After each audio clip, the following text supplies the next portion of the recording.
mitigation and preparedness strategies. Next, we're going to talk about security mitigation and preparedness strategies. So security can mean a bunch of different things. And in the world we live in these days, we have a lot of data security issues that can happen, and cybersecurity, as well as in-person theft and fraud. So if we think about this, what can we do to protect ourselves? Well, right away, information technology protection, i.e. antivirus software, would be a perfect example of something you can set up, or maybe even a firewall to protect your business against cyber security and cyber threat. So again, that is something you can do right now to mitigate your risk if you put it in place, if you have big risk exposure.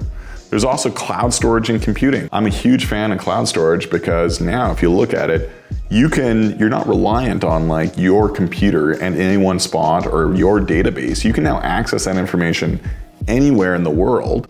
And so if you get relocated to a new location, you get evacuated, you can still access all the files. You don't need that computer that's back at the office that you left behind. Not only that, cloud computing often involves very sophisticated levels of data encryption and security, like antivirus software, probably far more sophisticated than you could actually afford yourself. In addition, they have sometimes triple or quintuple redundant backups of your data.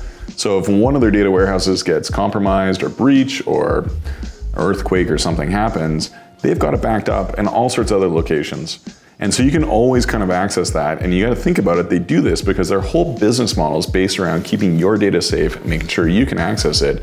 So it'd be an absolutely critical move for them. If they lost their data, their whole business function and model would collapse. So they put a lot of resources into this, more than probably you can for your own data.